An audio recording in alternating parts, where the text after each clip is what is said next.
with the current Great League meta being a mess, I believe that this team is gonna help you a lot to win and outplay a lot of your opponents, because today we're diving into Open Great League with the core of Azumarill and Umbreon paired up with Clodsire, a unique bulky team that was recommended to me actually by Chiller, who is an amazing Discord member from my server, so feel free to check it out, link will be in the description, and of course we get to battle against each other sometime soon enough, so yeah, why not give a shot at my server. With that said, now let's return into this content, because we're having the Alolan Sandslash to start off the video as our first lead opponent, and as you can see here, we took a shield out of them. This is looking pretty good for us, because now we can go in there with another bulky Pokemon, and this time Umbreon not only can chunk those moves with its HP levels, but also can farm up a ton in the process. Now at the back they have a Lantern, and always someone is gonna have a Lantern at the back,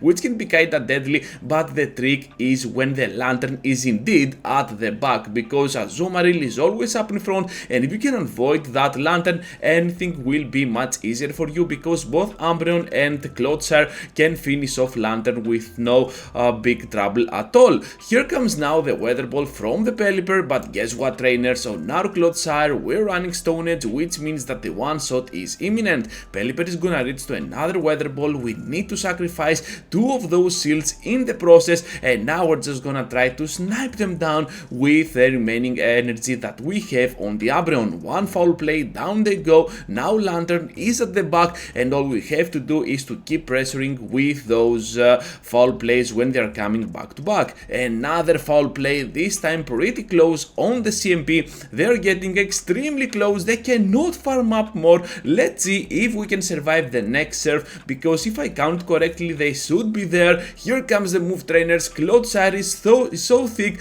that can take the move and still guarantee the knockout with the final match shot. What a great game that was to start off the video, pretty positive. Into the next battle now with the Whiscash up in front. So Whiscash overall is a Pokemon that I'm not afraid with this team. Even against Clodsire they need a lot of energy to bring us to no HP, and of course we can always land the Earthquake to make it kind of a very close soft loss. So yeah, kinda playable, not the end of the world, and stuff like that for our Clodsire. So here comes now my Umbreon against the Leaky Tank, and Umbreon is a great response to Leaky Tank only because of its ability to resist those leaks, and with that in mind we're just gonna keep going at it with those snarls and of course the foul plays. In this video I believe I'm not even gonna use Last Resort. Perhaps you want to use something like a Psychic, but Last Resort is gonna help you much more against other dark types that are not Sableye, and with that in mind I think that Last Resort still has some play, so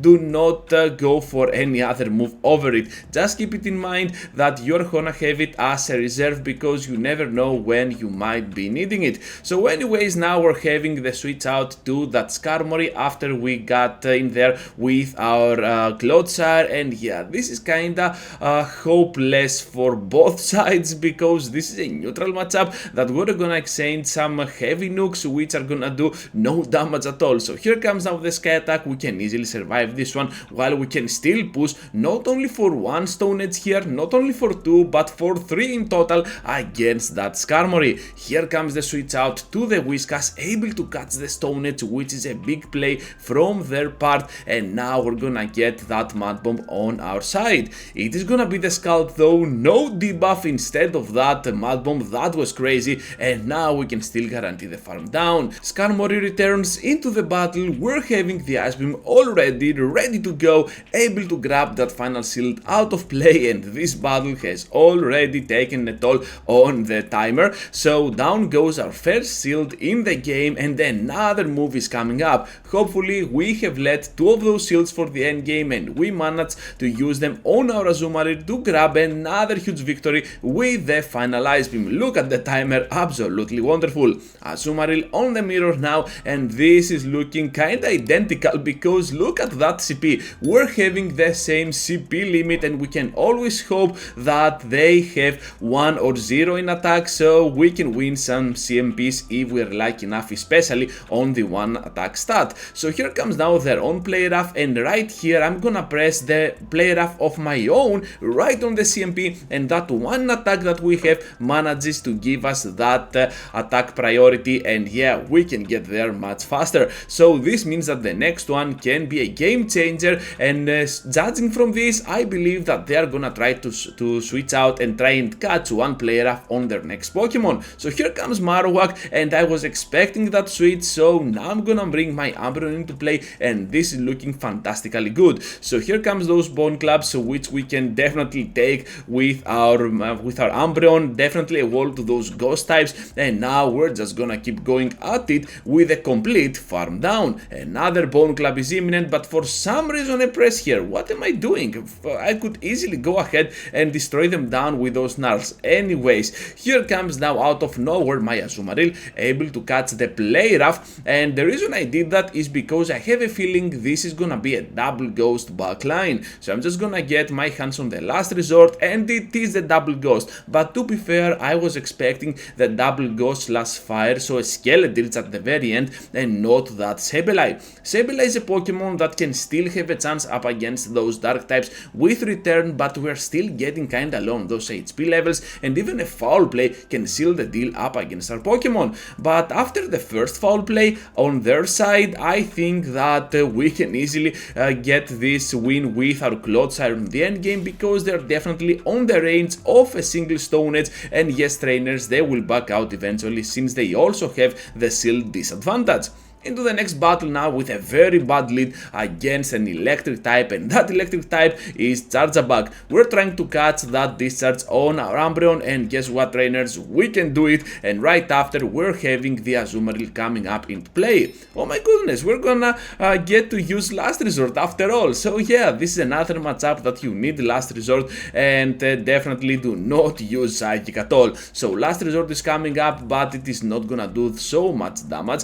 Instead, we're gonna get destroyed down by the Azumarill, and of course they can win those CMPs. I love Umbreon, but up against those fairy types, sometimes it has nothing to offer. So here comes now my play rough for a little bit of extra damage on their end, and now they're gonna switch out to Lickitung. Lickitung is the godlike safe switch right now for Open Great League. Not a lot of trainers are prepared for Lickitung, but still is a Pokemon that is gonna be extremely neutral against most situations. That's why it is a crazy safe switch right now, and even against some fighters it can still get a shield with a potential Power Whip. Let's say it faces something like a Poliwrath, you definitely want to shield that Power Whip, or just go with back-to-back Body Slams, which can also be kinda deadly for something like a Shadow Machamp or whatever. So with that in mind, now we're just gonna keep going in there with our Clodsire, and that Blobby Pokemon is gonna reach now to the first Stone Edge against the Azumarill. They have to block, I believe. No, okay, down they go, and right after we're having more energy to throw on whatever follows up. It is gonna be the Lickitung, so here comes now my Earthquake trying to surprise them, not the Stone Edge, but instead they end up having the last laugh because they're gonna get to the overfarm. They think that they can farm down, but they cannot. Azumarill with a knockout, and now it all depends on if we can reach first to that Stone Edge before they reach to a double move. Yes, trainers, we can absolutely do this, but Charjabug is so bulky that can take even that heavy, super effective nuke on its side and still guarantee the knockout with that final charge attack. What a crazy battle that was, well played to my opponent, and now let's move forward into the next battle as we're having kind of a very bad lead up against that Dugong.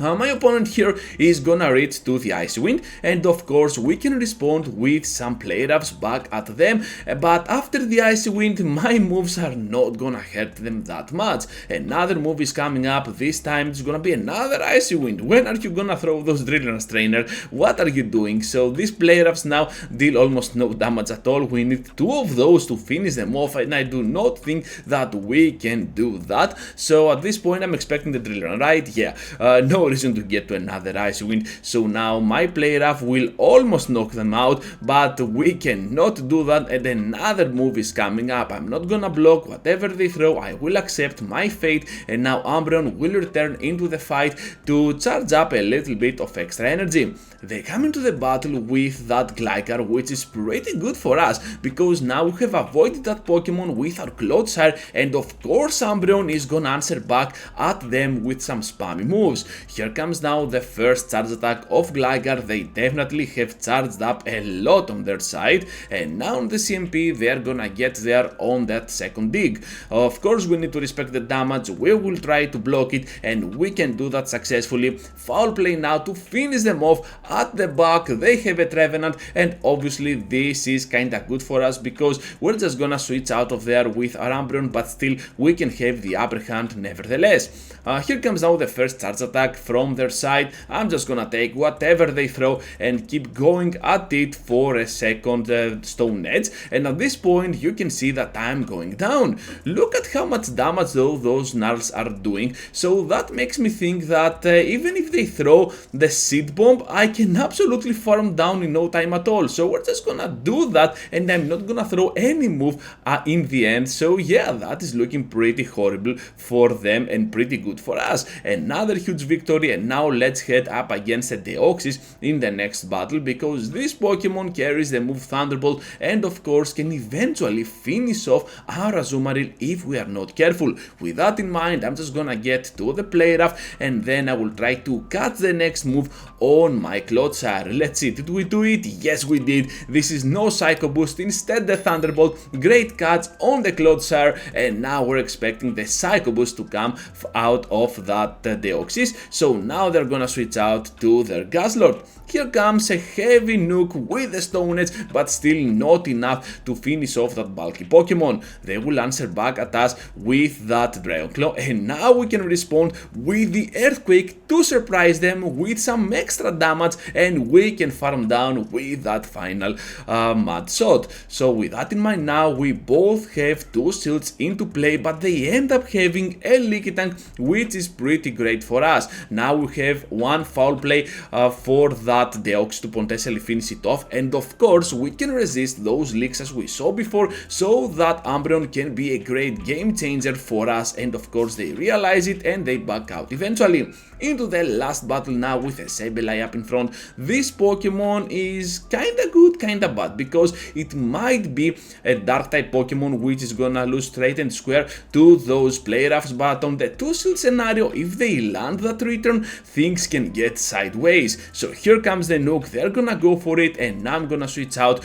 on my Umbreon, knowing that they're getting super low, actually not super low, but enough low for us to potentially finish it off even with the Earthquake from our Clodsire towards the end of the game. With that in mind, now let's see what we have in between here, because they have another Earthquake user, but this time they're Galarian Stunfisk. My Umbreon here is gonna perform pretty well up against them with back-to-back foul plays, and even if they get here to another Earthquake, we can absolutely survive it and still reach to that final foul play of our own to finish off the Galarian Stunfisk without spending a sweat. Down goes that Pokemon. At the back they have a Lantern, so we have to rely here on our Clodsire to do all that heavy work. Let's see how this is gonna work though, because a Surf is imminent for super effective damage, nothing that we can survive of course. Now they're gonna throw their foul play, we can catch it on our Azumarill, and Play Rough is gonna push them super hard on that extent. Now once again we have the double shield to flex while they have zero. This is looking pretty promising for us, able to get here to the Earthquake to one-shot them down. Perhaps Stone Edge could do the trick, but I did not want to risk it here to be fair, and now another Earthquake is coming up, this time up against the Lantern. This is why I love Clodsire on the closing part for the current state of Great League. It has so much to offer, and especially against the fighters, and perhaps something like a Lantern that as it seems everyone keeps having at the back. So Clodsire, an ultimate closer for the current state of Open Great League. That is gonna be all for today, trainers. Thank you for watching and for staying till the end. Subscribe to the channel if you are new to the content, like this video before you go, and of course check any of these two videos that I have over here, and I hope to catch you up later into the next one.